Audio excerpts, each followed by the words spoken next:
Good morning विद्यार्थी मित्रों। कक्षा 11 विषय हिंदी पाठ 7 रजनी, जिसकी लेखिका है मनु भंडारी। यहाँ पर हम कवियत्री का परिचय प्राप्त करेंगे। जन्म सन 1931, भानपुरा, मध्य प्रदेश। प्रमुख रचनाएं: एक प्लेट सैलाब, मैं हार गई, तीन निगाहों की एक तस्वीर, यही सच है, त्रिशंकु, आंखों देखा झूठ। इनका कहानी संग्रह है। आपका बंटी, महाभोज, स्वामी, एक इंच मुस्कान, राजेंद्र यादव के साथ। ये इनके पति का नाम है। वह भी लेखन कार्य करते थे, यानी ये दोनों जन साथ में लिखने का कार्य करते थे। ये इनके उपन्यास संग्रह हैं। पठ कथाएं: रजनी, निर्मला, स्वामी, दर्पण। सम्मान: हिंदी अकादमी दिल्ली का शिखर सम्मान, बिहार सरकार, भारतीय भाषा परिषद कोलकाता, राजस्थान संगीत नाटक अकादमी और उत्तर प्रदेश हिंदी संस्था द्वारा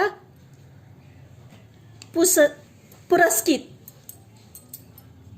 मनु भंडारी हिंदी कहानी में उस समय सक्रिय हुई जब नई कहानी आंदोलन अपने उठान पर था।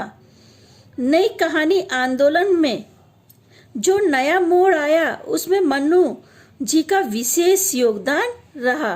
उनकी कहानियों में कहीं पारिवारिक जीवन, कहीं नारी जीवन और कहीं समाज के विभिन्न वर्गों के जीवन की विसंगतियां विशेष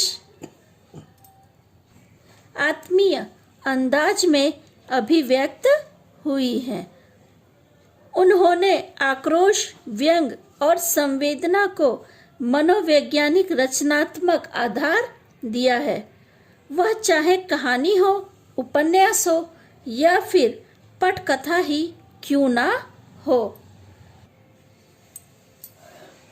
यहाँ आप मनु जी द्वारा लिखित एक पटकथा पढ़ने जा रहे हैं।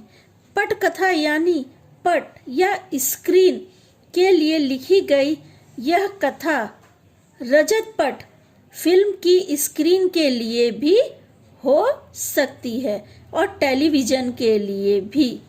मूल्य बात यह है कि जिस तरह मंच पर खेलने के लिए नाटक लिखे जाते हैं, उसी तरह कैमरे से फिल्माए जाने के लिए पटकथा लिखी जाती है।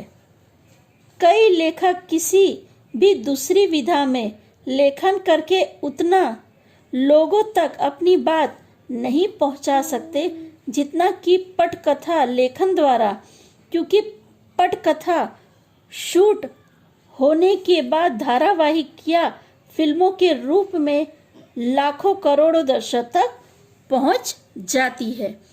हम सभी नाटक, सीरियल या पिक्चर देखते हैं, तो क्या है, आप उसके द्वारा कोई भी संदेश को आसानी से समझ सकते हैं। तो लेखिका पटकथा लिखती थी जो कि फिल्माई जाती थी या टेलीविजन पे प्रसिद्ध करते थे। तो जो इनकी बात थी वो लोगों तक बहुत जल्दी पहुंचती थी। इस लोकप्रियता के चलते ही पटकथा लेखन की ओर लेखकों का भी प्राय रुझान हुआ है और पत्र पत्रिकाओं तक पुस्तकों में भी पटकथाएं छपने लगी हैं। आपको पटकथा पढ़ने पे ऐसा अनुभव होगा कि सामने वो चीज आपके सामने घटित हो रही है। आप देखते हैं टीवी में तो घटनाएं आपके सामने घटित होती हैं। उसी तरह पटकथा पढ़ने पे आपको अनुभव होगा कि सामने वो घटना घटित हो रही है। प्रस्तुत पाठ में रजनी धारावाहिक की एक कड़ी दी जा रही है। रजनी पिछली सदी के 90वें दशक का एक बहुचर्चित टेलीविजन धारावाहिक रहा है।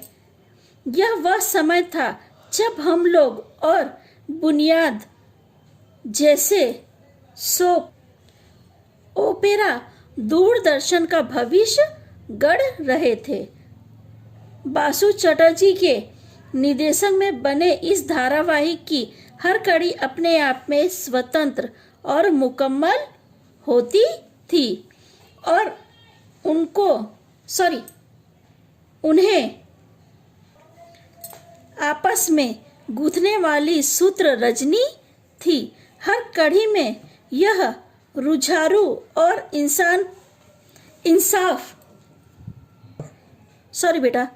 हर कड़ी में यह जुझारू और इंसाफ पसंद स्त्री प्राप्त किसी न किसी सामाजिक राजनीतिक समस्या में जूझती नजर आती थी। प्रस्तुत अंश भी व्यवसाय बनी शिक्षा की समस्या की ओर हमारा ध्यान खींचती है। इस कहानी में आप सभी देखेंगे कि रजनी किस तरह जो व्यवसाय बन गई है शिक्षा, उसके सामने आवाज उठाती है। ठीक है विद्यार्थी मित्रों, आगे की चर्चा हम लोग अगले वीडियो में करेंगे।